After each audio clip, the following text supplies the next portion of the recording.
Now to go to Twitch and see if this actually is a thing.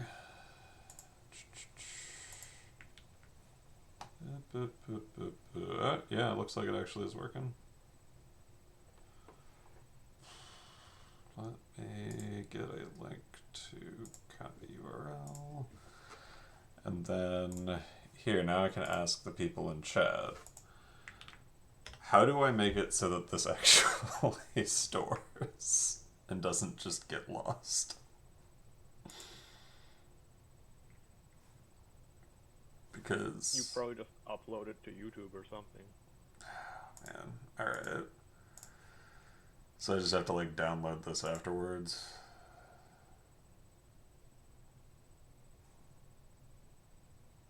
Yeah. Be able to store past broadcasts. Alright, I'll do that then. Cool. Okay, well. Yeah, I think we'll just do that later then. Alright, so, hello Tess, hello Zask. How are you all doing today? Pretty okay. Doing fine. It's a nice sunny day. It is also quite sunny here. It is arguably too sunny. It's like 85 degrees outside, which is not fun. Alright, so thank you all for joining me. Welcome to the Ass Recap stream for Z is for Zootomist, which I'm just going to call Zootomist for the rest of the time because I keep getting Z is for and Z for. You know what I mean. It's been Zootomist the whole time? I thought it was Zootomist. No, it's Zootomist. I think it's... I don't know how you actually pronounce it. Chat, please tell me how you pronounce it. That will explain lots of things. But, so, we are going to go through just like a general overview of the path, talk through some of the strategy stuff. If you have any questions, I've got the chat up, and I will be referring back to it throughout. But until then, I'll do a very quick intro of the path. Zootomist, like most Avatar paths, you lose all of your skills. As it says in the Bureau of Reincarnation, you're experimenting on familiars and choosing to graft some onto your own body. A horrifying concept for a challenge path, I must say. I definitely don't know... I mean, there's a lot of references here, I think, to the that one Elden Ring guy, Roderick the Grafted. Yeah. I don't... Like, actually, we've got like a dev in the chat, Gauzy. Do you know where they came up with this? Like, why were they just thinking one day, like, yes, let's have the adventurer graft all of these familiars onto their ass?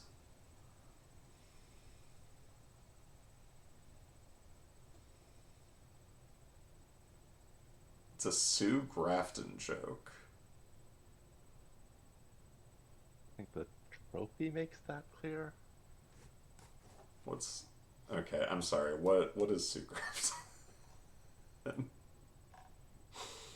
I don't know why I was thinking that would also be on the Wikipedia page, but oh well. Mystery novelist. Oh, okay. For killer. Is it like the Dial M for... Murder. Yeah, was she the Dial M for murder lady? Maybe. Dial M for Murder was a comic. Yeah, probably. But she has a bunch of books, and the S is for silence, I is for innocent. Damn. G is for gumshoe. Well, RIP to a real one here. Anyways, so mechanically, Zootomist, and I did see the correct pronunciation in the chat, and I reject it, was, again, no perm skills, and you just take a bunch of familiars, level them up, and stick them on parts of your body for different items. So Tess, Zask, What did you think of the grafting mechanic?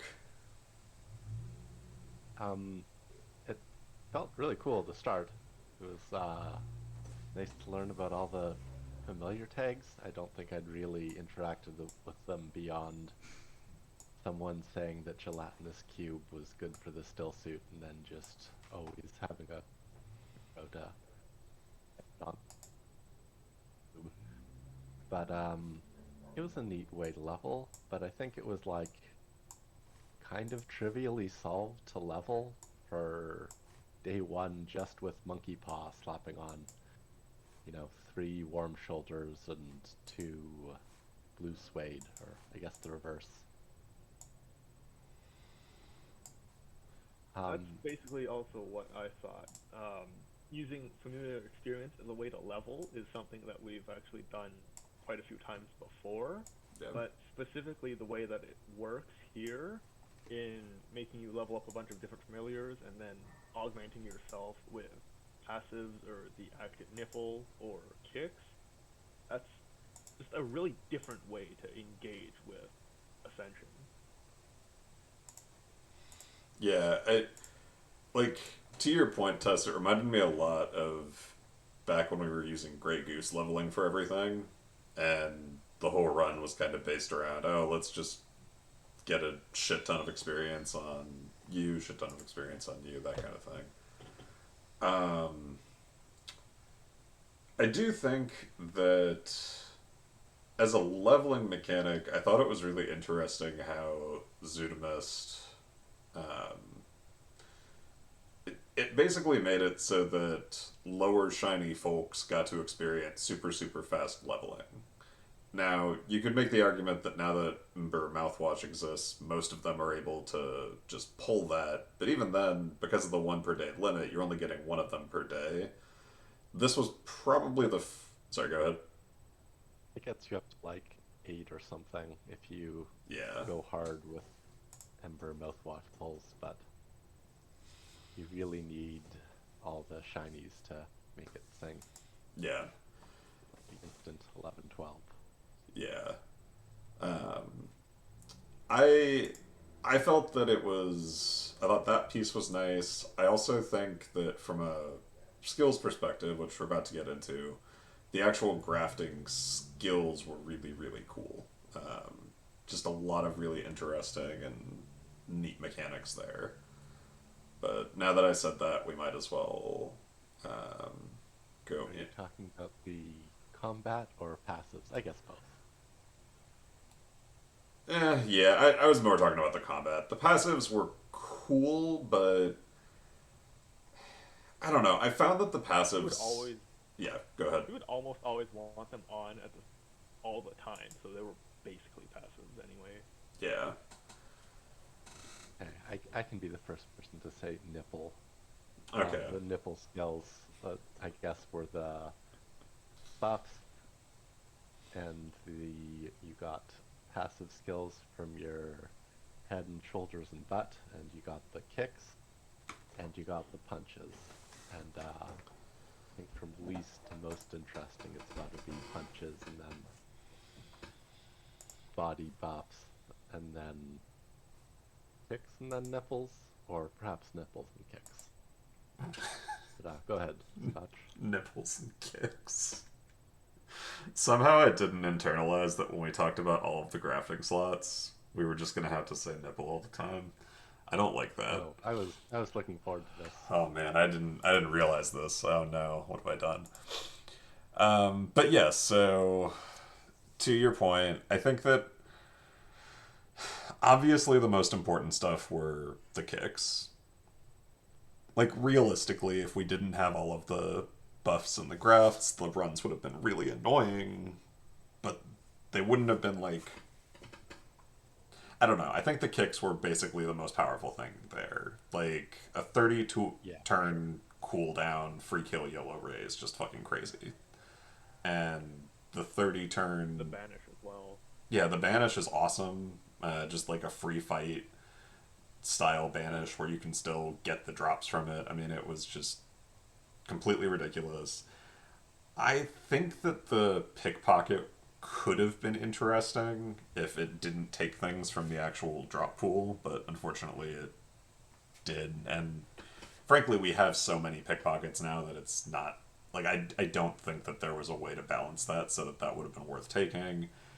And the sniff actually was kind of interesting because it's super super powerful with no cooldown, but it's just at the end of the day you could solve every sniff that you needed with the three from McHuge Large, so not really needed.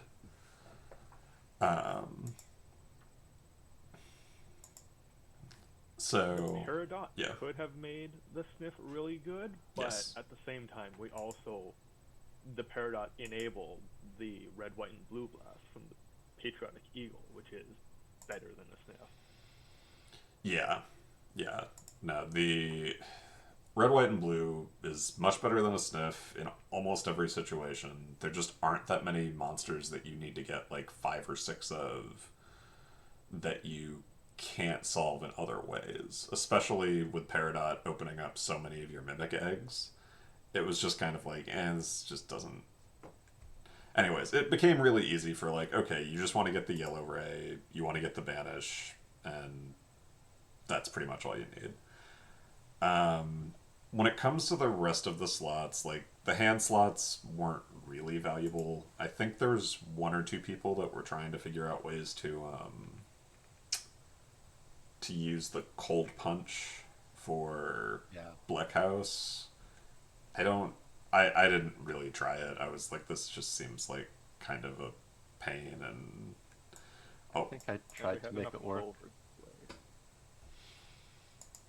Yeah, I tried to make it work at one point and then realized that it's like 100 damage and you need both the security guard's flashlight and the monster level reducer from your red boxes yeah, in order to even try to start to make it make sense.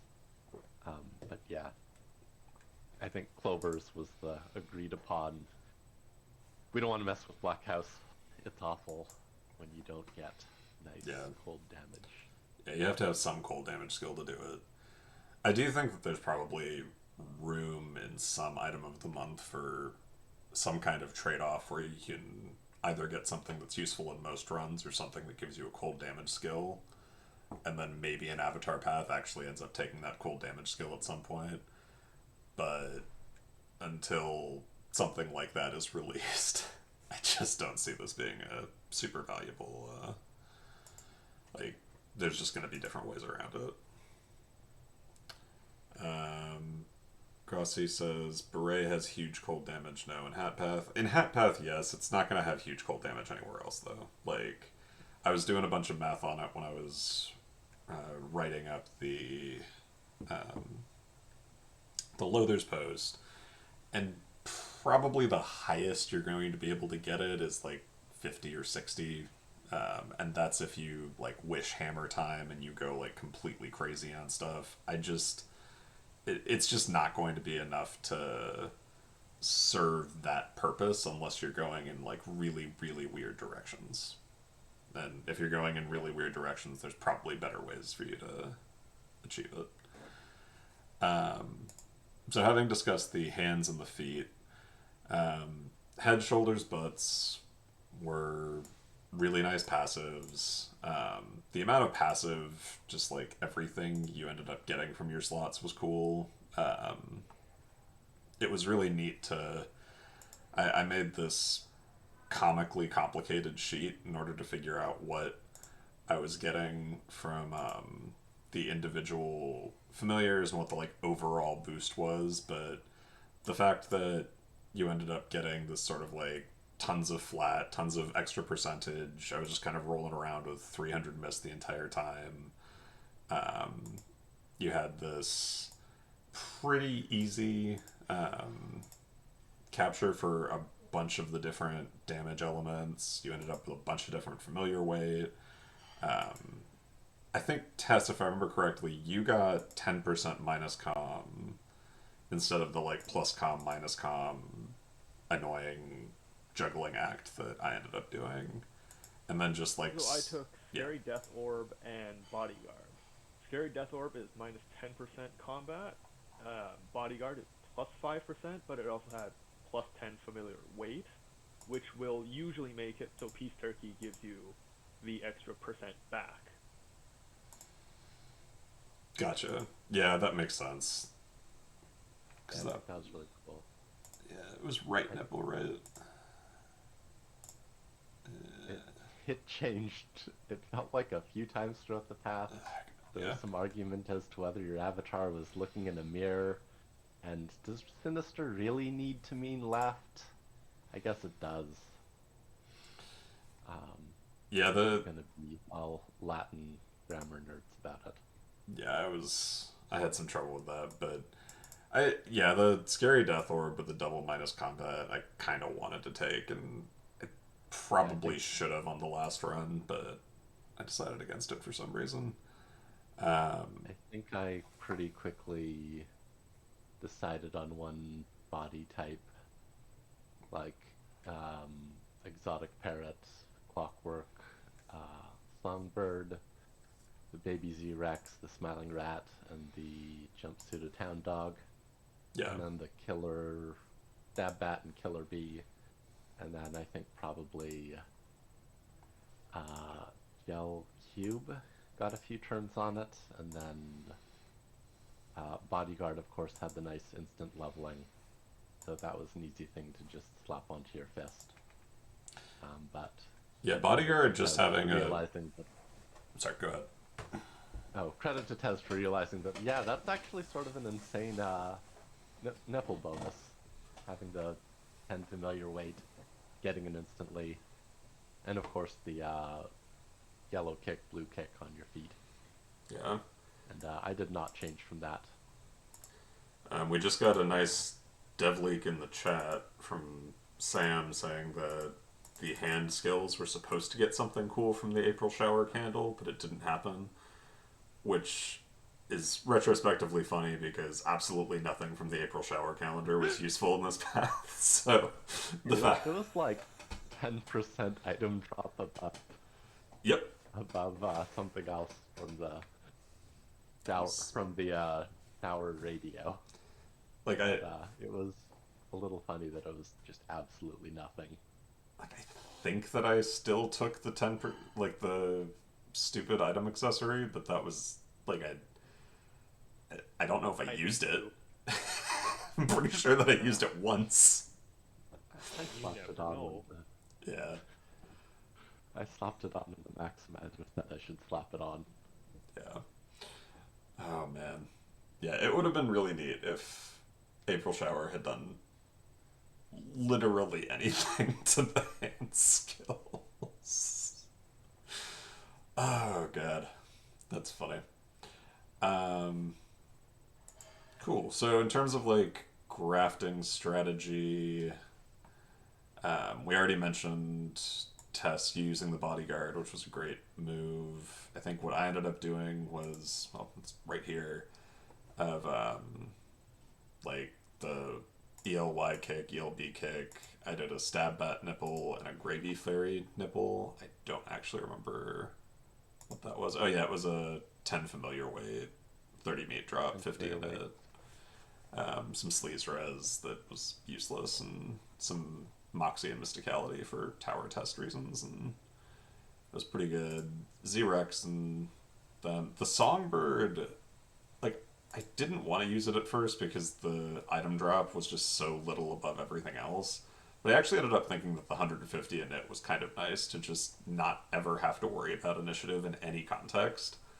Because, like, when you're rolling through with 500 bonus in it at any time, it just, you can cap modern zombies instantly with absolutely zero resources. It's just, it was enough that I was like, this is cool.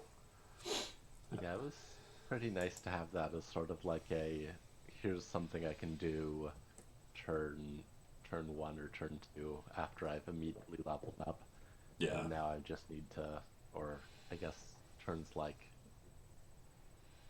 5 or 6 when you're level 7 or whatever. Yeah.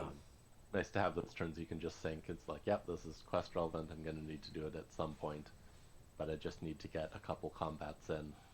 Yeah. I also I think you're underrating the Songbird.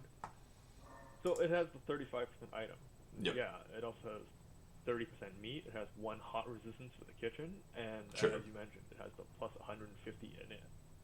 Yeah. The init stuff I think is really underrated. A lot of the really good familiars had 100 or 50 in it, and then once you packed all of them together on top of your item of the month stuff, that was only when you could get to 850. Yeah. Yeah. It was. I. It ended up being pretty locked in for me. Like I was always going to use Songbird. This was a very Also has yeah. 19 mist graph, which was very strong.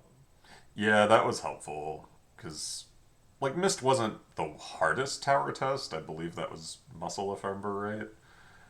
But it definitely like anything that you could do to make that easier when you're at the end of Yeah, the you might as run. well. Yeah, might as well.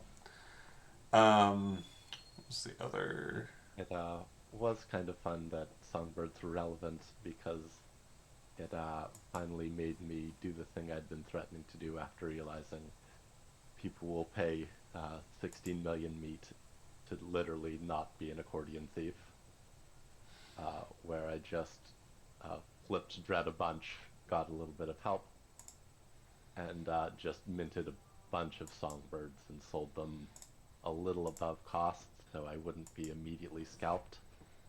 Yeah, yeah, But that was fun.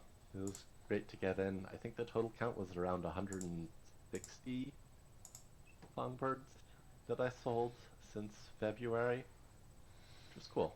yeah. That's awesome. I this is something that it's like I I feel like everyone has always looked at that and been like, why are songbirds 700 million? I'm not 700, but I mean, there were like what, like 20 million meat or something when you started. Just Yeah, there like, were there were a couple that were bought that high, and I'm like, this is insane. I hate it. yeah, it wasn't great. Um, but turned out well. I'm glad that we finally have equalized that market, and if we ever need to do it again, it wasn't really that hard, if I remember right. Oh no, it's I stole some of the Dread Drunk script, and you set your preferences, and then it's a few seconds, maybe like 15 or 20, to cycle it. Yeah, I just like huge ups to you for just finally doing that and not just being like, oh well, guess this is a weirdly inaccessible familiar for everyone. See ya. Yeah, it was. I did like a little bit of checking familiars at the very start once we got that spreadsheet going. And like, oh, Sogmert is best in slot for some things, and overall it's quite good. The problem with Songbirds was that they cost like 5 turns and 3 million meat to make, but they were 20 million in the mall until I minted a bunch. Yeah. Awesome. So I think that does it for most of the grafting. I think one last thing on grafting that I thought was interesting was when the path was first announced, my thought was kind of like, oh my god, we're gonna have to spend so many turns with just like weird familiars leveling it up. I was kind of surprised by how few turns it actually took um, to basically fully deck yourself out. Like, it only took 34 actual combats for me to have all of my crafts done. And I would say of those, only about 20 of those were with familiars that I would never actually use. Because Cubling was a perfectly fine, like, basic hand slot guy. Yeah, it doesn't really matter what went on your hands. Yeah. Like, I ended up, like, if I had lucked into Leprechaun early, it would have been less than this, too. I just didn't get lucky in either of my runs. I went back and forth a little about how many wishes I want, and I think in my fastest runs I did not spend any wishes, any paw wishes on familiar experience, but I think that was wrong. I think I created more headaches for myself than I would have if I had just bit the bullet and gone back to the day one strat of a bunch of wishes right at the start. I mean, Like Tez, that's what you said you went with. yeah, Tess, Yeah, so in yeah. hardcore I did 3 blue suede wishes, and in softcore I did 1 warm shoulders wish. Yeah, that seems I about right. realized that if I could just get everything up faster, I could also spend the extra buff turns on things like the cubling, or not the cubling, the mini kiwi, the chest mimic, and so on, and that would have knock-on effects later. Yeah, I think I started uh, like as soon as the path was released, I like checked the chat and tried to make a quick as a day 2 run as possible, and that was my strategy of just a ton of wishes at the start, and then I talked myself out of it near the end. But obviously, I think, yeah, the knock-on effect, getting that chest mimic weight was probably the right strategy to go. Yeah, Like an unrestricted, I think a little bit of a silly path. Does the short order cook work as expected in unrestricted Zootomist? I believe so. I haven't actually tried yet, but I believe so. Where's Yeah, so in my hardcore run, I did not do the blue suede, but I did use warm shoulders. I did the same thing in softcore where it was just, you know, fine. It worked out perfectly well, but I do think there probably was some benefit to doing a bit more, but I really wanted to do a Disquiet Riot wish because of how bad my NC luck was in my softcore run. So, for anyone that doesn't know, Disquiet Riot is a minus 20% combat effect that is, for some reason, wishable. It's the best thing that you can wish for it. Now, granted, because of the soft cap, it only is worth -4 once you hit 25% combat, and it's worth 0 if you're already up to 35%. But it's good. Like it Bumping can, you from like yeah, 28 to 32 minus combat yeah. And make a difference. I'm pretty sure I actually got very close to the NC cap. I think I was at like 33 or 34 for most of my hardcore searches. Did it fully work? No, but it never will. It's just, you can do all you can to get good RNG, and that's what you get. That was Disquiet Riot for the minus the NC wish. I also did Disquiet Riot in softcore, and I think it paid off. It I got through Twin Peak and all 3 of the Friar zones in pretty fast succession. Nice. Wait, did I get Disquiet Riot in my day 1? I think I might have. Yeah, looks Oh, like that's what I've written down on my sheet. well, now I'm curious to see what I. Oh yeah, I did it in software too. Okay, I did Disquiet Riot everywhere. I will say another wish that I don't tend to do, but I think was a requirement in this path was Polynoia, which is a plus 50 monster level wish. There was just no way to get monster level in this path. Oh yeah, that was one of the difficult things. I think even in January I felt the drop off in monster level Yeah, just from losing the 2022 items of the year, items of the month. But no, the monster level wish was good. Yeah, yeah. I also did that one. Actually, let me see. How many did I do?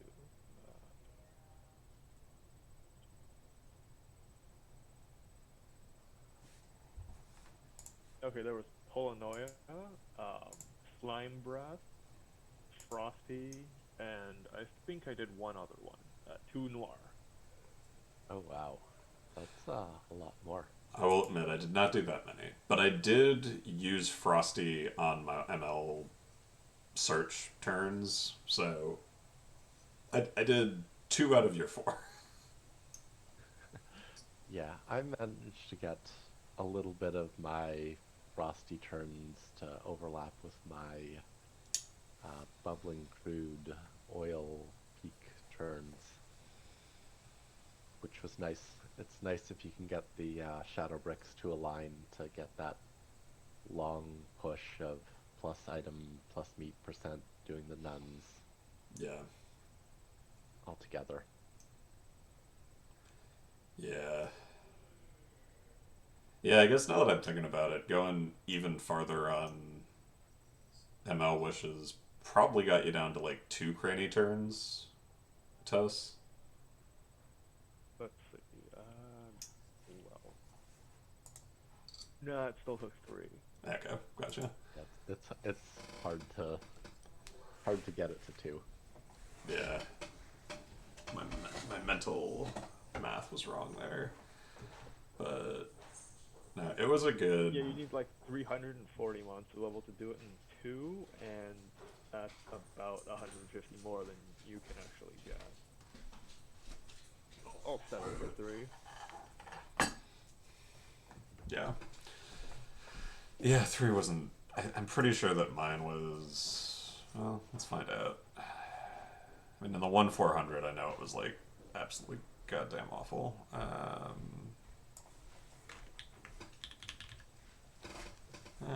It's 1 swarm, 2 swarm, 3 swarm. So I did 3 swarm there, but had a few turns in the cranny while I was getting dieting pills, and in my hardcore, it was 1, 2, 3. Yeah, 3. So, alas. Dieting pill,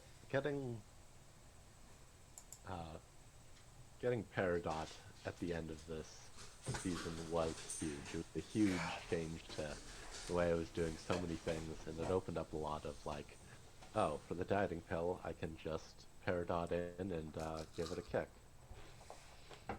Yeah. Or Nope. for like drum machine, that's also just a yellow kick and Peridot.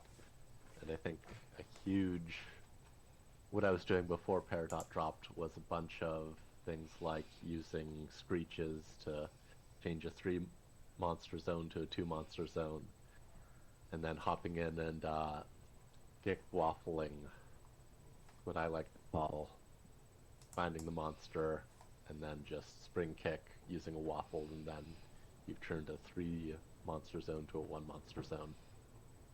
Yeah, the waffles were pretty nice in that last stretch. I'm pretty sure in my last run I got really terrible use out of them, and that was one of the reasons that I was way short of the final gold number there. But like, Peridot makes them like before the month before I had all of my waffle uses planned. I think I had 1 flex slot if my double sniffing a butler didn't work out. But after Peridot, it became much easier to find all the monsters immediately and then copy them or red, white, and blue blast them. yeah. What were Tess? I know you were like shocked when Peridot came out, just like every speedrunner. How did that change your chest mimic usage? Well, it took out like 15 possible mimic eggs. Yeah. You didn't need the gremlins anymore. You didn't need the monster spoiler. You didn't need the 30 old lick. You didn't need 1 of the white lion or white snakes.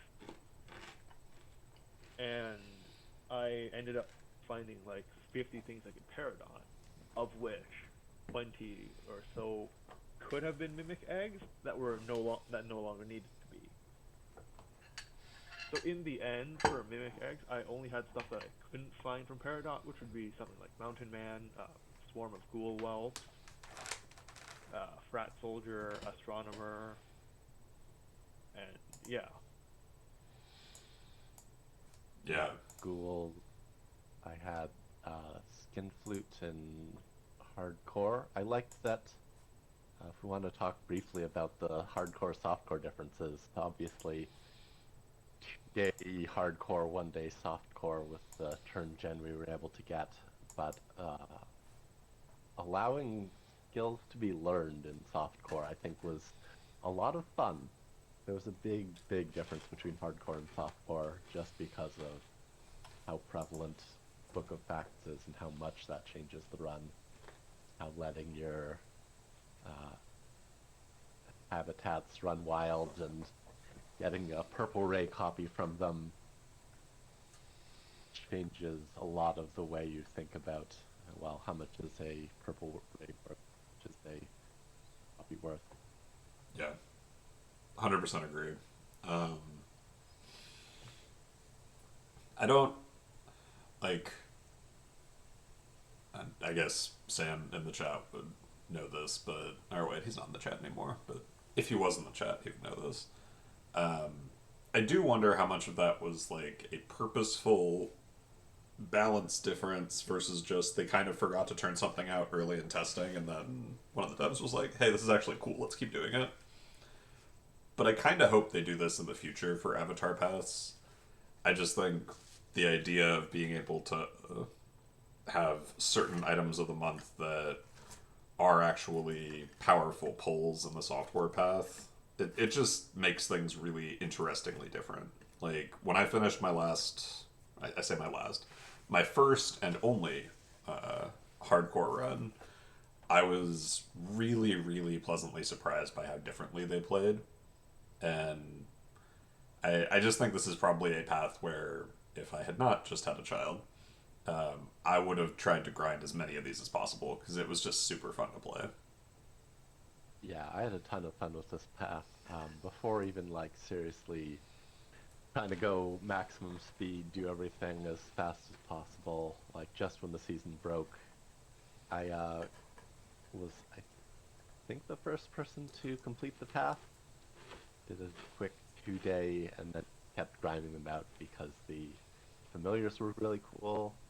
I think I got a shame spiral whenever I completed a run, and it's interesting how much the meaningful path rewards change my motivation to just do a run for fun. Yeah, 100%. And on the subject of the familiars, what a fucking cool ascension reward. Right? Yeah, Like, I don't know. they did a really good job of making them all like this is a potentially useful thing for a run, except Cool Cucumber, I think, got the short end of the stick. Cool Cucumber just felt awful for everything. Yeah. But all the other familiars, like having a pure elemental familiar, that's a smart thing, and it's weird that they hadn't done it before. Yeah. And then giving that extra little bonus. I think the big thing of that was the Toy Cupid Bow synergy with all the familiars. Like, oh, we'll make familiar equipment meaningful now that you don't spend Yeah. 5 turns in the cake-shaped arena. Yeah. It's been so long since I've interacted with the cake-shaped arena. I don't know how it works.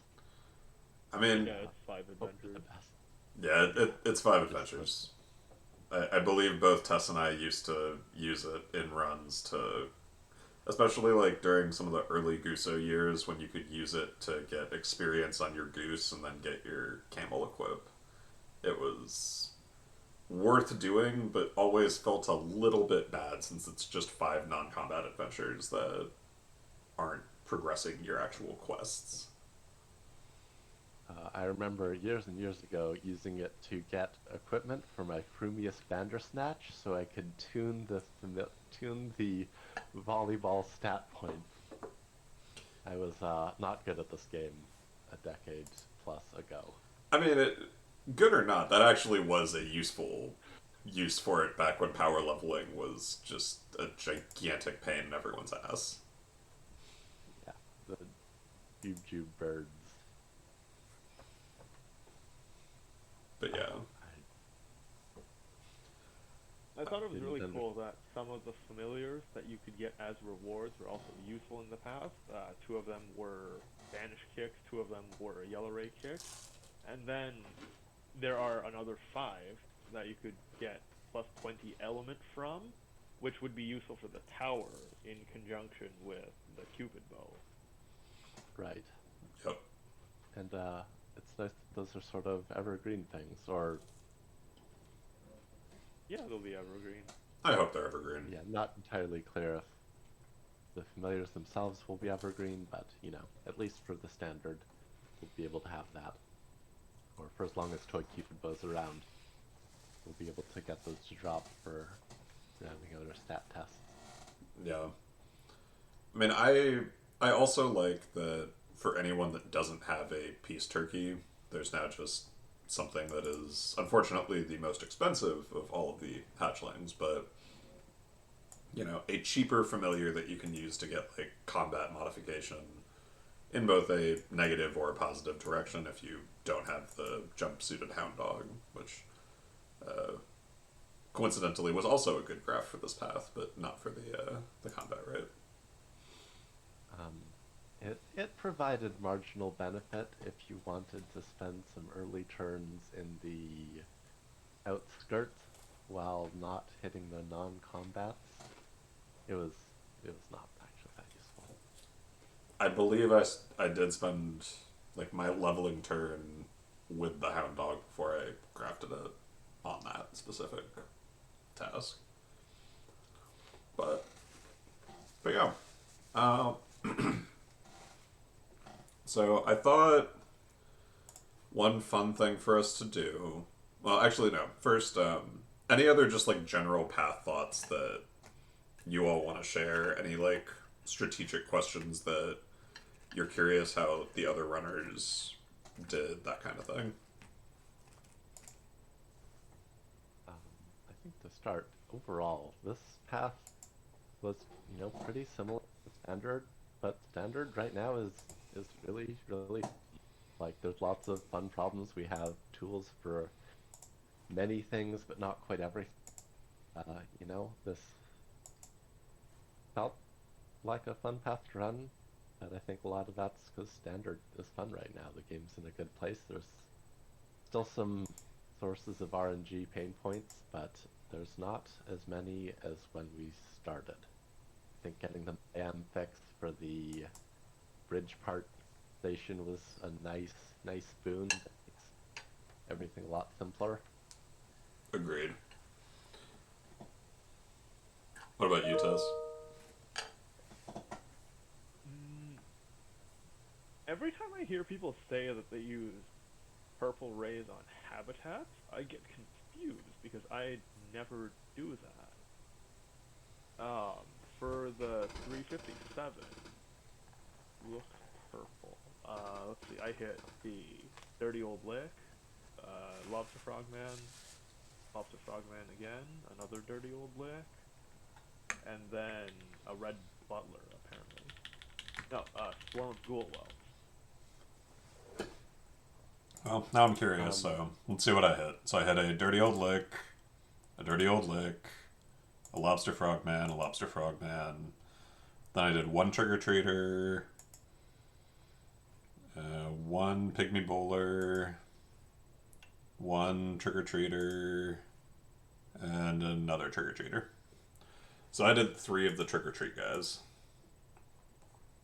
Yeah, I think Bean was really good about that. When you ran the contest for standard, the passing time, Bean really showed the power of every purple ray saves a turn.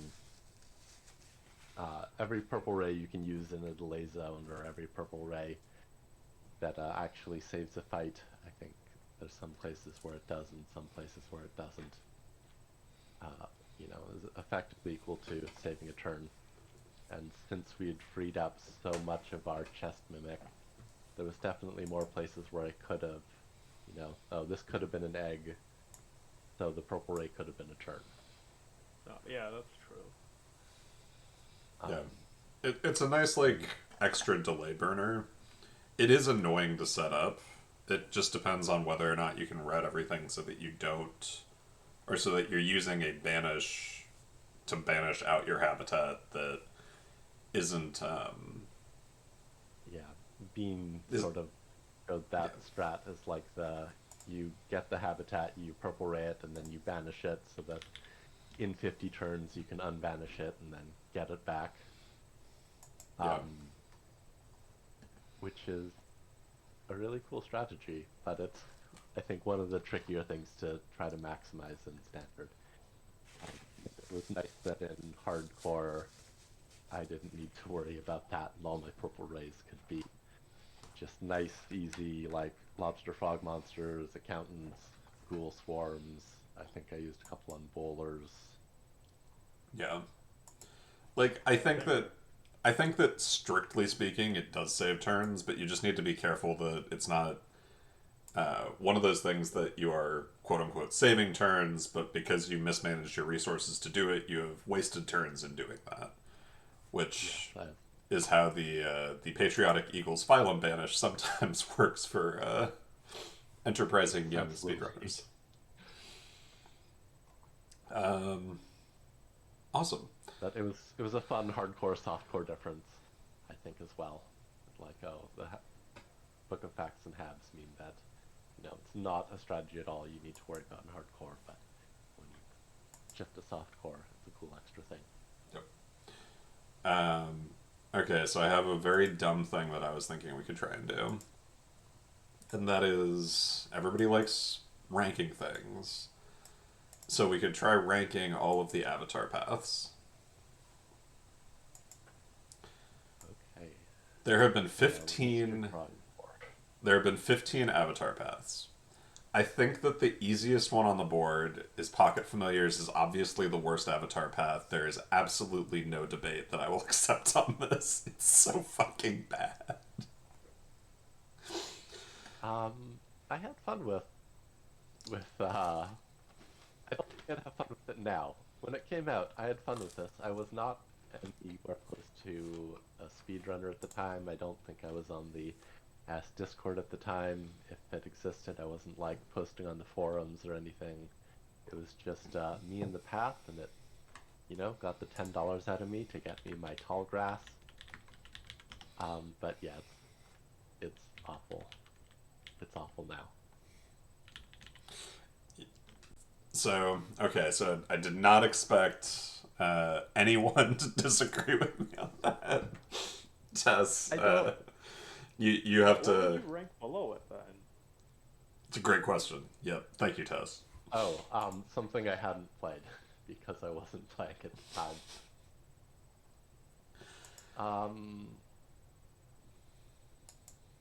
No, yeah, I guess you're right. Okay, what are we considering an avatar path? What's your avatar path definition? Is there a nice handy list I can look at everything at? Oh wait, I just realized you can't see my screen, can you? No. Well, that I probably should have done that earlier. Here. Does this help? Can I make this bigger?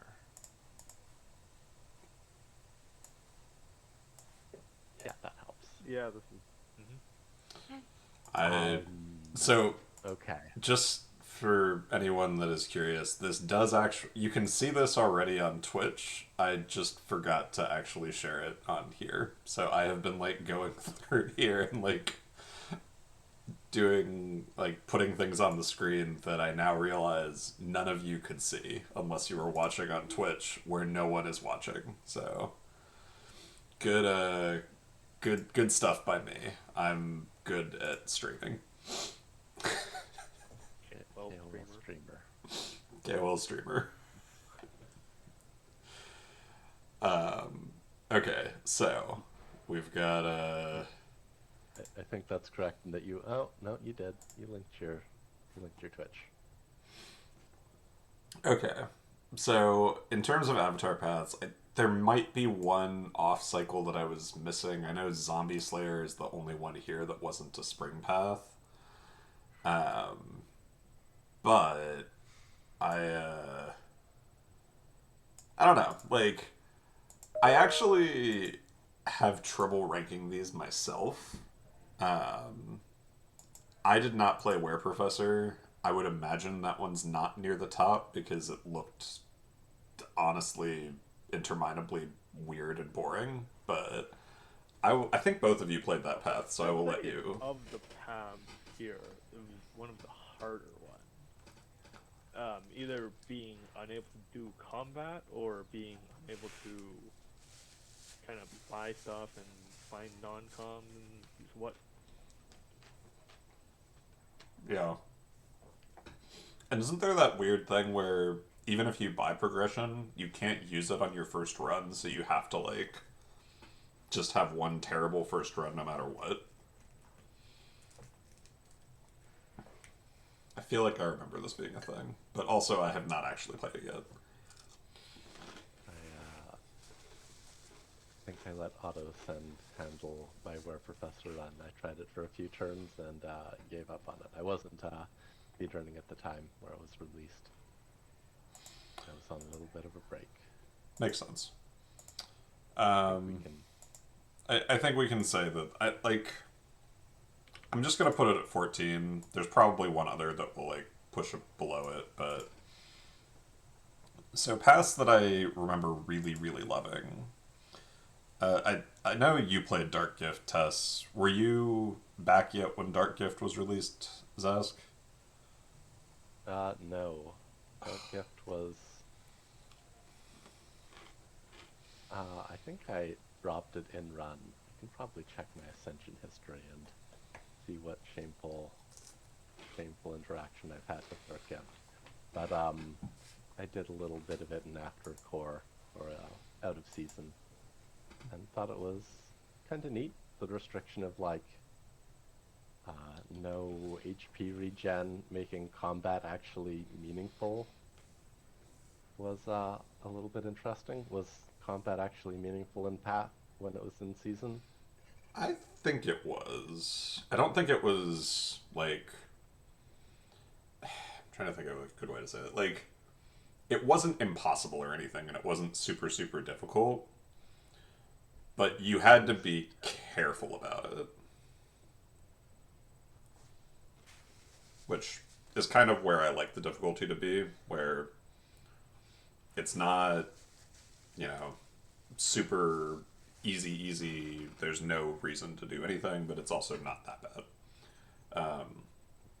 Haxie also just brought up one of my favorite things about the path, which was it was the only path where Space Gate was optimal because of the non-limited, I think pretty much uncapped scaling on the thralls. I think they weren't familiars. They were thralls, Right.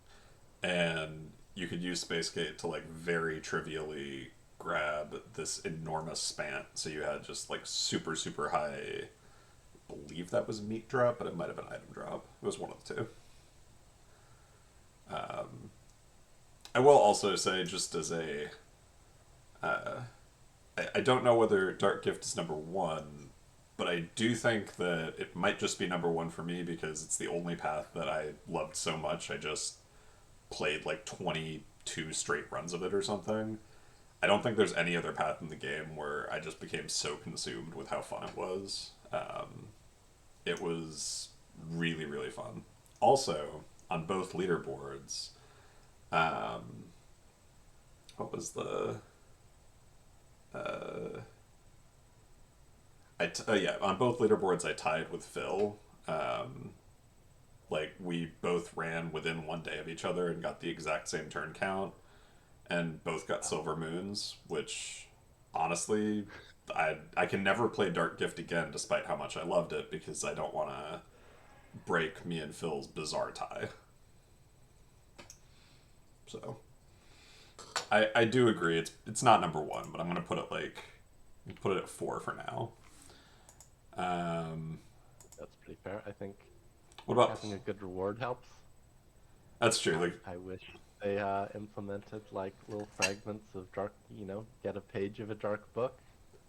I would do 5 runs to get some of those skill books back in circulation, especially since some of them are super important for uh, unrestricted. 5 familiar weights, very nice. I But mean, I wouldn't say super important but it is nice. I mean, it's one free run, so it's one delay burn. That's pretty nice.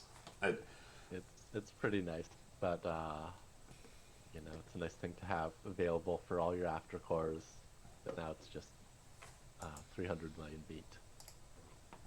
So maybe Nerf Day 2026 when they're taking feedback again. Yeah. We can push for that. Maybe have a little Dark Gift celebration. So speaking of paths with fantastic rewards, let's talk about Path of the Plumber. Gotta love your your red boots that you need to do 11 runs of the path to progress. On monsters. Yeah, that was. I didn't mind. So I actually did not play Plumber while it was in season, but I did play it post season, and I think it's okay. I don't think it's like. Go ahead. Butts tried to organize a Path of the Plumber revitalization week, and there was like a little mini contest that some people ran. Yeah, I remember that now. So that's where I interacted with Path of the Plumber, and I think it was just fine. Yeah, I'm gonna say that Path of the Plumber was just fine enough that I'm gonna put it in like the dead center.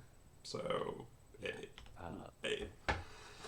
Sorry, Butts, if you're listening or listen to this in the future. I know it's a beloved path of yours. It's true. Just fine. It's just fine. Let's see here. So there's a few people in the chat that are highlighting Ed and Gelatinous Noob. I do think that Ed is probably just by default one. I think the path that the powers that be spent the most time on. It has the There's so much custom stuff. There's really neat custom mechanics. You get to go into the underworld. You get all these cool spleen things. You get new organs. Like, I would even say that the Ed, a level 11 quest is probably the best quest in the game. Because it's, it just inverts the actual quest in a way that is super, super funny. They did great writing. The actual mechanics of it were great. I think that Ed the Undying was... The only flaw within the Undying is that the tie-in item of the month is Maul Extinct, and also wasn't that good in the path. Only flaw. And that's a really, really minor flaw that doesn't actually matter. There's probably some flaws that are bugs related to dying and then refighting the fight and doing something degenerate that they needed to patch. Yeah. No, I think mechanically 10 out of 10. The writing, extremely, extremely good. Top path? Yeah. Probably. I think it's the top. Other ones that chat brought up was Sneaky Pete and Gel Noob. I have... This is going to surprise many people. I have not actually played Avatar of Sneaky Pete. Oh. I've been... Ranking by speed or coolness? I think coolness vibes. Yeah, this is We're not saying which path is fastest, because that's, you can look it up on Samsara. This is definitely not a speed ranking. This is just kind of like, overall, which paths are, good writing, good content, fun mechanics, feel nice to play, that kind of thing. Everything I've heard about Pete makes me think it's going to be fantastic. I just have not played it yet. I don't know why. I think fourth time Pete was super, super exciting to me because this was when I was not having a lot of disposable income. So it was like, oh, this is what items of the month feel like. This is what it feels like to have, good combat modifiers. This is what it feels like to have banishes. Yeah. Which weren't trivial to get initially. Like, oh, I've got a bunch of use for my spleen now. So this sort of one of the paths that what did I do? 1, 2, 3, 4, 5, 6, 7, 8, 9, 10. Oh wow. 10 of these in a row. ranging from 9 to 5 days. And, 5 days back in 2015 was the age of speed for me, with no shinies or real great knowledge how the game worked. Yeah, no, that back in you said 2015. Yep, that looks like when I played it. Yeah, no, I would not have been much faster than you there, man. But yes, I'll put it at 2 because I've heard enough about it and I've done enough like re. I think it would be 2.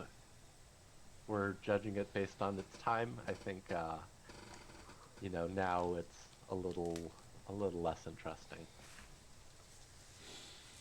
So another one that was brought up was gelatinous noob. So I'm going to not totally disagree, but very slightly disagree. I think that gel noob is really interesting. I didn't love the path. I think that gel noob was one of the first paths as an avatar path that I'm trying to think of a good way to say this. Like, yes, your character felt different, but the game itself didn't feel different at all because none of the quests had real changes. If I remember correctly, which I think I do, none of the elements of the game actually changed at all. You just had a lot of like new weird abilities, and you got to use your new weird abilities. I also found that, especially kind of in season, because I think I did actually do an in season run of Gel Noob, the lack of combat rate modification without one item of the month being Robor Tender made it really, really annoying to play because it was just super, super swingy. And I believe you weren't able to use Stench Jelly either, which meant that you couldn't really force any non-combats, and you just had to kind of roll for non-combat after non-combat after non-combat. So I think I'm okay putting it high, but I don't think I'm okay putting it at like number 3. Yeah, no, it wasn't a huge path for me. I don't think I ran it in season. I for a little, and it seemed a little meh to me. I would put it. I don't even know if I would put it more than Path of the Plumber. I think I would put it Yeah. above Path of the Plumber, but I don't think I would put it much above Path of the Plumber, so I'm just going to do like a 7 in here and let the chat get mad at us. So I'll go to a path that I probably overrate. I love Zombie Slayer. Like, Oh, I'm I'm going to assume Sneaky Pete is better because of what everyone says about Sneaky Pete. I think that Zombie Slayer is probably my number 1 path. oh wow. Like, the final kind of like cutscene thing from it was actually really, really good. And honestly, the mechanics are just dope. The complete inversion of expectations when you see the path name Zombie Slayer and it just turns out you're a zombie. Perfect. Awesome. Beautiful. The fact that all of the. Oh, damn shiver. Rip. Um, yes, spoiler alert, guys. Spoiler alert for the 2014 challenge pack. All 2012. 2012, oh god, it's 13 years old. No, 12 and a half years old still. That's it's a lot. But yeah, Zombie Slayer, like, the skill mechanics are cool. The auto pull item being box of bear arms, great joke, perfect.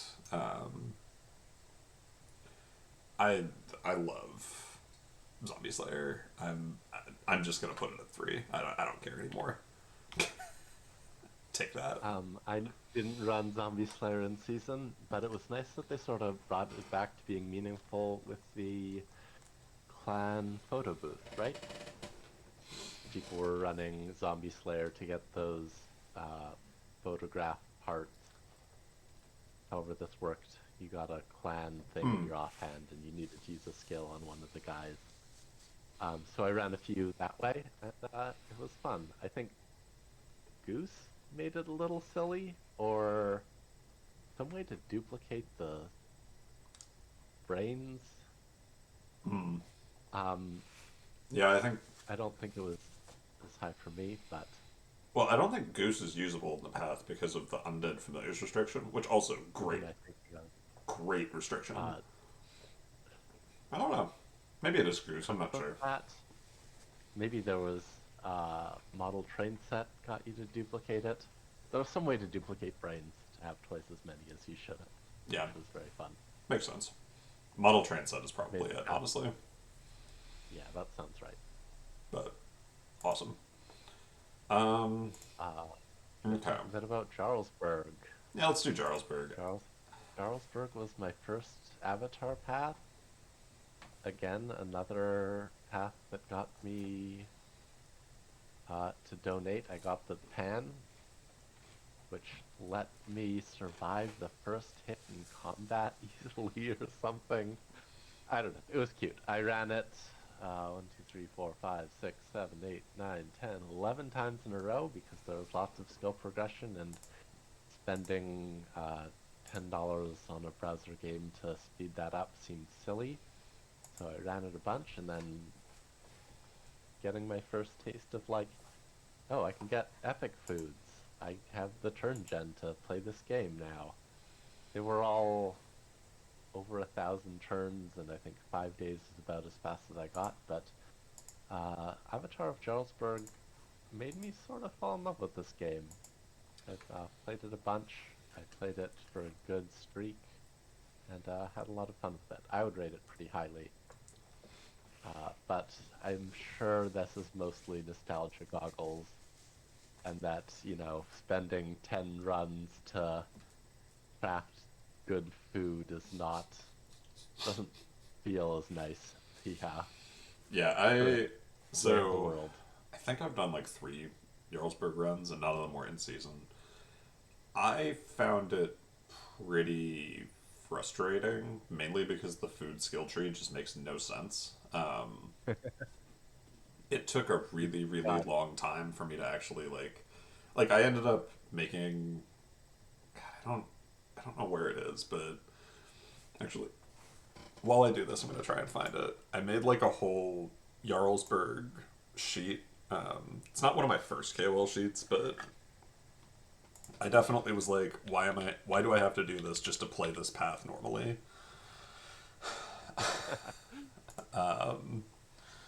Ooh, yeah, wait. spent a lot of time looking at the wiki to assemble breakfast sandwiches. I think that's what Charles Jarlsberg ultimately wanted to eat. Yeah, I I did not find it a fantastic path. I also think the writing on it was just sort of weird. Like it wasn't like terrible or anything, but ooh, wait. Aha, I found it. Let me add this in. All right, can you all see my not very beautiful Jarlsberg thing?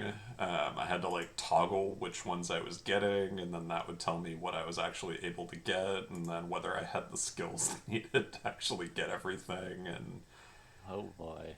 it it was not a super fun time for me, but Right.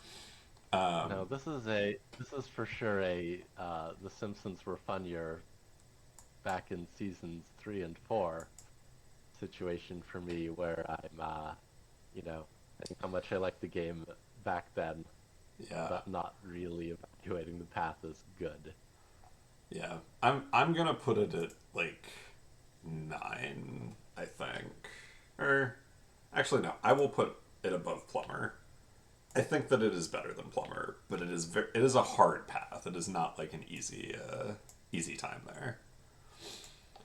Um, okay, so Yeah, should we do because Boris? I'm looking at my ascension history, and I had fun with this path because it let me get epic foods, Mm-hmm. which bumped my turns down to 5 days.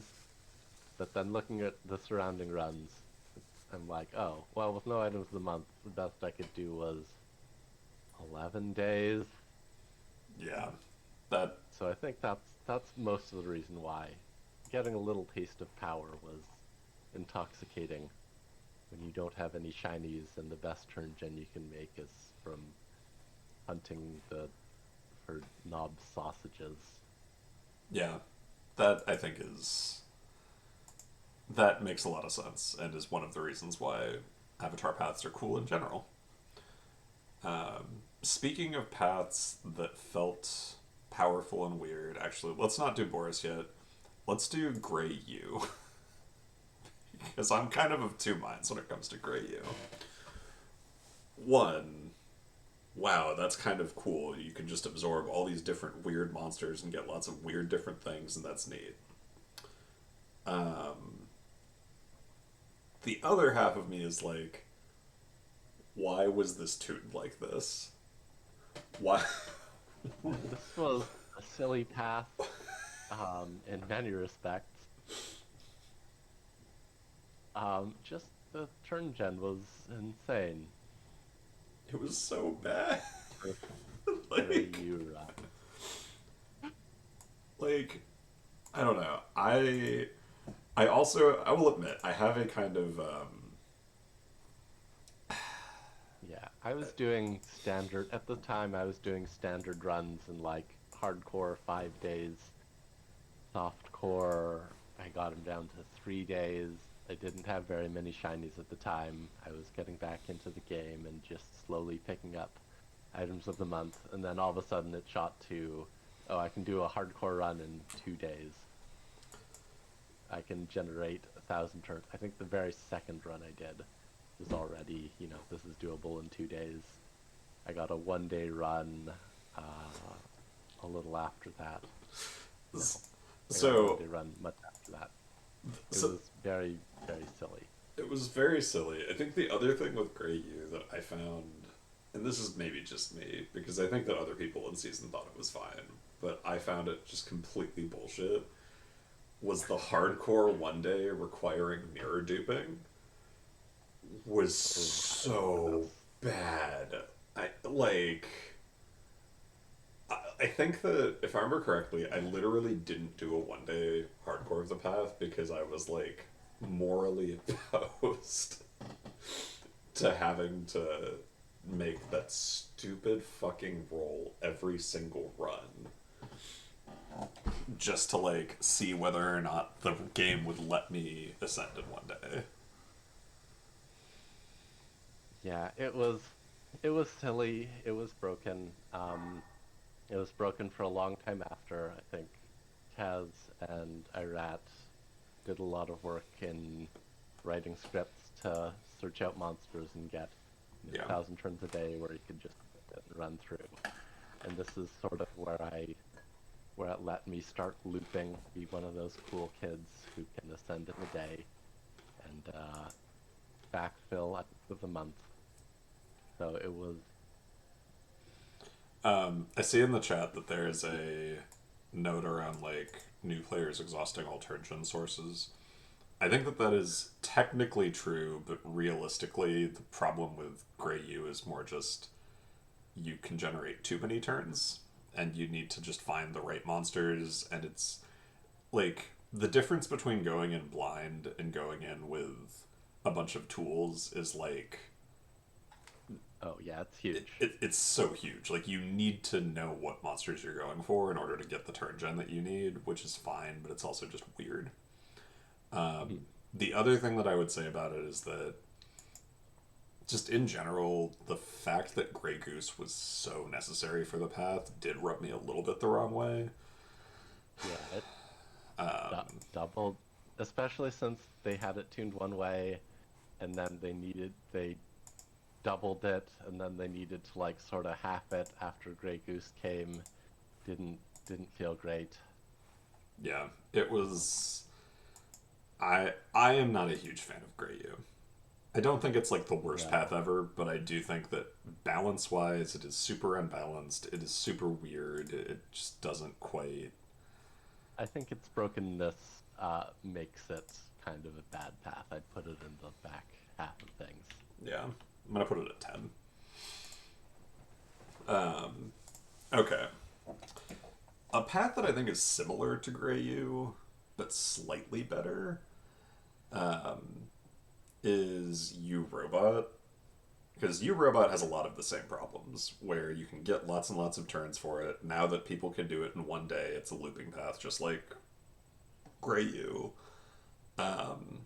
It also has some just weird mechanical quirks, like the fact that you have to sacrifice your hat slot in order to have a familiar is maybe the funniest fucking thing.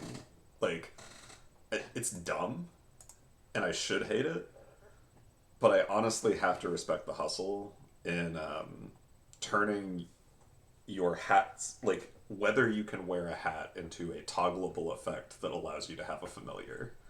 Crazy. Bizarre, bizarre construction. Also, hello, Tess. Welcome back. Back. Any comments on any of the previous paths we've discussed? Actually, yeah. What is your take on where we're at here? I didn't think Where Professor would be 14th, but I'd say it's on the lower half. I think it's. I don't think Plumber is that much better than Where Professor. I think Plumber is going to need to be moved a little bit because I think U Robot is better than it is, but I don't think U Robot is better than I don't think it's better than Jarlsberg, and I definitely don't think it's better than Gelnoob. I'm Plumber might be moving down a little bit because once we get to ASL and Avatar of West of Loathing, I think we're going to be pushing some of these guys down. But anyways, I think the Shadow ones were very good. I agree. Definitely top third. Yeah. Might even be number 2. So, Avatar of Shadows over Loathing. I would not put it above Sneaky Pete, even though I haven't played Sneaky Pete, just because from what I have right, I would not put it above Zombie Slayer. I think I would put it above Dark Gift, though. I loved Dark Gift, but ASL was amazing. It was really, really fun. It was awesome just kind of how they rethought through the everything looks yellow, blue, and reds. Kind of the same way that they ended up doing with Roman Candelabra later, but it was super, super fun. The theming was nice. The fact that all the bosses had those cool rewards that you could toggle was really nice. I'm okay putting that at 4 or 5. I will put that at 4. They had a lot of fun with this path. They designed new classes. I think they put in a little extra effort to make sort of the Shadows over Loathing tie-in to Kingdom of Loathing. I think they realized that, hey, maybe we're going to get a bunch of new people into this game, so we'll make the path really good. Yeah. And they put in a lot of effort. I think it was. Yeah. This was sort of around the time where I had just gotten fabulously wealthy thanks to doing a bunch of Grey U runs in a row. And so I had been able to backfill some of the items of the month. I had been able to get a full shiny in-season run and be competitive. So I think that's part of why I really have a lot of fondness for Shadows over Loathing. Yeah. That makes sense. And I will say, I did not actually play Shadows over Loathing. It is on my list. I think I have it on my Switch. I just have literally never opened it. the other game. Yeah, I played the Avatar path. I will say that I thought Shadow Rifts, because Shadow Rifts were part of the path prior to the payphone coming out. Dope. Right. I just thought the theming was great. The path played really nicely. Like I think I still don't want to put it above Zombie Slayer because Zombie Slayer might be my favorite path, but it's really really good. Right. I think Zombie Slayer to you holds a similar place in my heart as Shadows Over Loathing does to me. I did play Shadows Over Loathing. I thought it was fine. Similar to the game itself, very similar to West of Loathing. I think the same basic engine was used to build it. I think so. It Yeah. was the combat gets a little wonky and a little too easy unless you play it on hard mode, and the puzzles can be a little too tough. But overall, I think it was a fun time. Nice. They brought back the best mechanic of West of Loathing, the silly walks, Did it and just put that on your feet. did it bring back the disgusting spittoon? I don't think there was a disgusting spittoon moment, but maybe someone in chat can correct me. That Correct me if I'm wrong. that was by far my favorite moment of West of Loathing. Was just forcing your character to continue trying to find something in a spittoon. Oh, there was a spittoon in the speakeasy from the West, Yeah. Okay. Nice. so they paid homage to it. Okay. Okay. Um, yeah, I'm okay with ASL being there though. It was fun. All right, so that leaves us with Boris, West of Loathing, You Robot, and Zootomist. Let's get the non-Zootomist ones figured out, and then we can figure out where Zootomist actually like ranks and all of that. So All right. Well, Boris? for Avatar of Boris, that was historically extremely popular.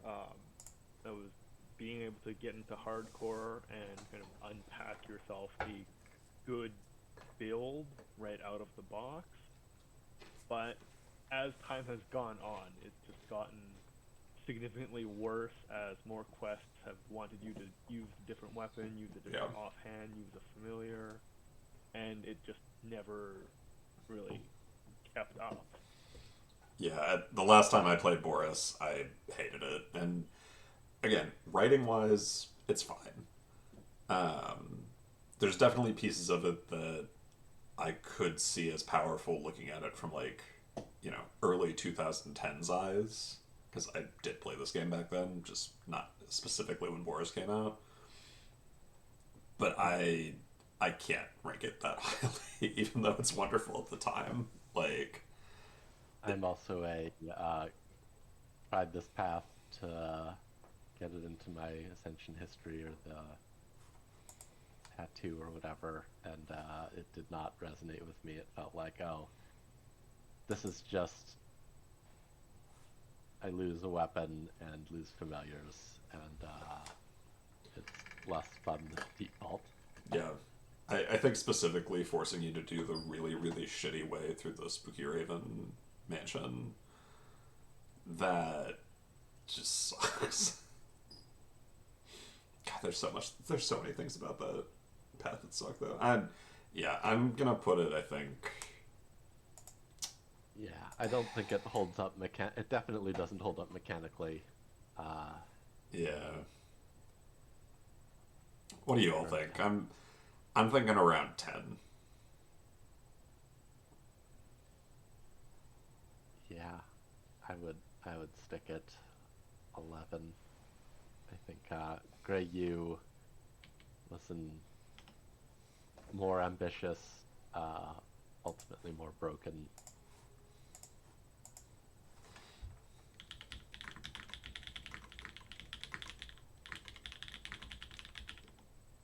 Ah, I misspelled that. Okay. Avatar of West of Loathing, I do actually feel differently about than Avatar of Shadows Over Loathing. I You tell. I don't know. It just doesn't. So I actually liked West of Loathing as a game a decent amount. I just didn't find the different classes. Uh, I don't know. I'm trying to remember if I've played it, first of all. I know that I've planned out a run in it, but I don't know if I actually went ahead and played it because the progression mechanics seemed really annoying and I didn't want to spend like umpteen million meat on all of the things. But just looking at the skill trees didn't seem great. I wasn't. I don't know. Something about Avatar of Shadows over Loathing, all the classes felt really cool, and all the classes in West of Loathing just didn't feel that cool there. Um, I don't Yeah, know. What do going you? back in my Ascension history, I've got one run around the time it came out that lasted 40 days and 1,750 turns as a cowpuncher.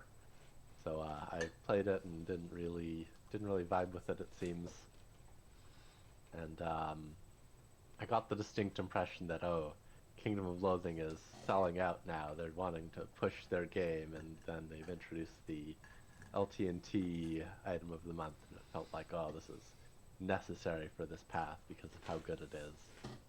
I think this was probably before I realized that you could get the skills without uh, the LTNT office, Yeah. I, but it felt like, oh, this path feels extremely bad without the tie-in item of the month.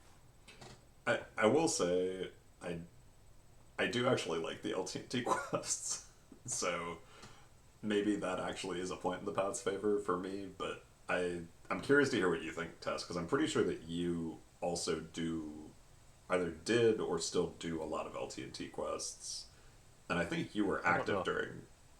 Oh wait, is he gone again? I Oh, think he disappeared. okay. Someone Well, asked if LTNT was necessary for Avatar West of Loathing. I think it was I don't think the it was skills. necessary, but I do think it was important, if I remember correctly. I don't. But again, I think I the haven't played it. skill books. Yeah, the skill book, the advanced skills felt necessary because the advanced were like +5 liver, +5 stomach, a fat 100% meat buff, 50% item buff, 10 Oh, stats, okay, and fair these all enough. feel like critical to the path. And at the time, I felt like, oh, this was paywalled out of the game for any of us free-to-play players. It wasn't actually, but Gotcha. that is, yeah, the skills can be traded. Uh, Tess, So not as bad as I thought at the time. I just had a quick question for you. Were you playing actively during Avatar of West of Loathing? Oh, we might have been hit by bad internet again. R.I.P. Okay, I'm going to place it.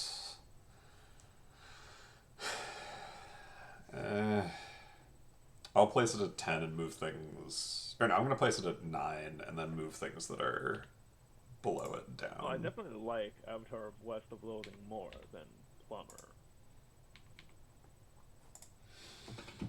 Okay. Yeah, I think that that's a perfectly fine place for it. It's a very mid path. Little under mid, I guess. But okay.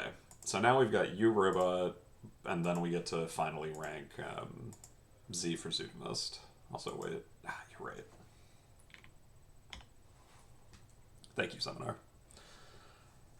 Well, you've got position 6 and 13. Yep. And like we can move things around. I'm not super opposed to that. I so you robot to me is a very gray U ish path, but I liked it more than gray U. I think that it was harder, but the trade offs were more interesting. And Definitely less frustrating. yeah, like I think aesthetically, I prefer the like janky robot aesthetics and the cogmind aesthetics to just more gray stuff. I was a little confused why we were doing another gray path after gray U, but it was fine. Um, I I yeah, did feel like there was a world event planned that never really happened. yeah. Well, Unclear. There kind of was, because Crimbo that one year was like Goo Crimbo or whatever, but Oh yeah. that's not really a world event, it's just Crimbo, but regardless. Um, I I think I'd put you Robot probably higher than I should, maybe like around West of Loathing or even before it. Um, I don't know. It feels awkward to me because all the reasons that we criticized Grey U, most of them are still true about Robot. Like the turn gen in Robot was just super weird. Um, the actual quest changes were none. There weren't any quest changes. It was just you had like the Robo Boss Bat and all of that kind of stuff. But I I don't know. could see it as a I, slightly improved Grey U. I just thought it was fun. What do you think, Tess? Did we lose Tess? Tess is still here. I Good. remember this was the path where you had to do an extremely obnoxious thing involving camel spit and nostalgia split over 2 days. Yes. And it And sucked. I think it's a little better than the really awful things you had to do in Grey U, but not by much, because it was also heavily RNG reliant and annoying to set up. I think I'm You gonna. could fail on it because the Yeah. camel could just make the monster kill you. Yeah. Oh yeah. Okay, I do remember that part. Yeah, the stupid. Yeah. All right, I'm gonna put it ahead of West of Loathing, but I'm not putting it ahead of Jarlsberg or Noob or any of that. Oh, right, I remember. So, the monster that you had to spit was the Blue Oyster Cultist, who was weird because it had extra damage resistance or something. So when you doubled it with spit, it would just really push your face in. Yes. Yeah, I remember that now. Okay, let me do a little sort.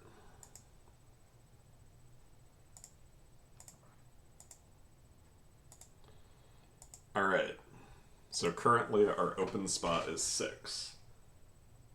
Do we think that Zootomist goes in 6, or is it somewhere else on this chart? Uh, I think 6 is exactly where it should be, actually. Uh, I definitely had more fun with it than I did Dark Gift, but Dark Gift, uh, probably better path for its time. It feels better than Gel Noob, definitely better than Jarlsberg, West of Loathing, Path of the Plumber. Um, I would rank it below Avatar of Shadows over Loathing, so yeah. I think I liked it more than Darkia. Uh, Being able to use your familiars is definitely a skill-intensive thing that Darkia did not let you do at all. Yeah. I have a really, really like soft spot for Dark Gift, but do I do think that there's probably a like some of that is nostalgia, and I do think some of that is also just I ran the path so many times, I had so much progression. Zootomist, like it had progression, but like you didn't need it. You could still do a very solid run on your first one. It would just take you a little longer to level up all your guys. Like 200 fam XP, or was it 220? I think it was 220 that you ended up getting with progression. Like you needed it to do like a super competitive run, but if you're just a new player kind of starting out, it's not a path that just immediately feels terrible. And I do think that has actually worked something because Dark Gift, as much as I love it, those early runs were very hard. Yeah, Dark Gift progression matters a lot, whereas uh, Zootomist progression was just a nice little bonus, nice little, okay, congrats. We're gonna make this just a little bit faster. Oh, I think that has not really been discussed as heavily as it should. It's very cool that the main part of Zoot you can prepare ahead of time, and then almost all of the familiars that you need to graft are things that are fairly cheap. Yes, that is true. Like, Like the only really expensive ones I would say would be the mini kiwi, which some people didn't even bother with, Yeah. and the songbird, and maybe the bodyguard, because 11 ascensions is a Annoying. cost. Yeah. Yeah, getting the progression for that bodyguard strat is definitely good. I guess the Quantum Entangler uh, as the early kick before the other Yellow Ray kick, or Yellow Ray kicks. I don't remember if there were one or two. There's the foul ball and the stapler. Yeah. Like, you could just buy them or Right. borrow them. And that's what was great about running this path was that you get a familiar and you can trade it for the other familiars, or Yeah. let the free market. Yeah. I think this looks pretty right, actually. I like this list. Um, Although I will say, Tess, I know we were talking about Wereprof not necessarily being this low. Where would you put it? Because I did not play. I have not actually done like a real Wereprof run yet. Um, I'm totally open to putting it higher because I don't have the experience to say it should be, actually 14th. It was definitely one of those frustrating paths where it sort of arbitrarily did not let you do certain things at certain times. I would definitely put it in the lower half, but I don't think it's as bad as Forest, and it's definitely less frustrating than Grey U.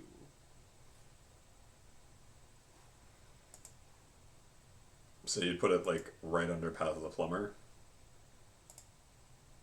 Under or over? Ah, whoops.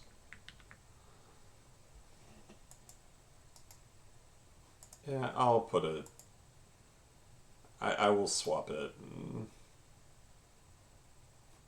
put it right under Grey U, and that'll be our, for now, final ranking of the Avatar paths from the Ass stream. I hope everyone enjoyed this extremely opinionated exercise that did not lead to anything that's like, uh, you know, How much did you play this game at this time? yeah, Felt this, like a good portion of it, but that's fine. but yeah. Yeah, Um, Zootomist definitely top third of Avatar paths. I think I'd agree. I think part of it's because standard's in a good place and there's lots of fun things to do and not a ton of super frustrating things to do. We don't have the cold medicine cabinet anymore.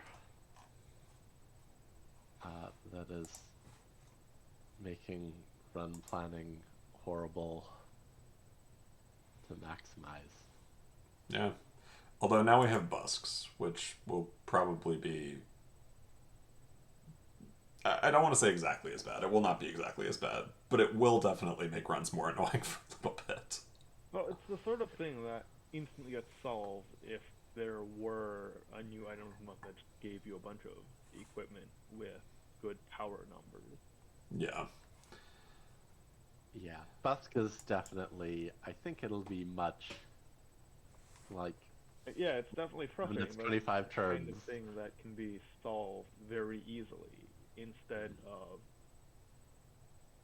like whatever is going on with Grey U. Yeah. No, that is a fair Well, I point. mean, I guess that could have been solved as well if they gave us another key source, but whatever. God, that key source. Oh, fuck that. That was. Ugh. Ugh. I hated it. Anyways. Yeah, busking feels like there's a much smaller difference between here's an accessible, reasonable buff versus the optimal buff. It's gonna make a difference. It's not gonna make or break run. Yeah. Maybe faulty mouth, and we get into a one-day hardcore meta, and it'll be a pain. But No. I don't think it's anywhere close to as bad as a nightmare that is a cold medicine cabinet. I think you're right on that. All right. I need to get back to work. So I am going to close out the stream. Tess, Zask, thanks so much for joining me for this. Those of us, or those of y'all that were in the audience, also, big ups for being here. My hope is that we will be doing another stream either late this month or early next month. That one should be a pretty meaty stream because my plan is to re-tier every item of the month that has ever been produced. I don't know why I've decided that this is definitely something that needs to be streamed, but um, I've decided that it does. So we're gonna try and get that organized and hopefully be back in your computer screen soon. But in the meanwhile, I hope everybody has a great day, and we will talk to you later. Thanks. It was a lot of fun hanging out with you guys. Thanks everyone in the present and future who is listening to this, or maybe you're watching Scotch as well. Thanks everyone. Yeah, thanks for stopping by.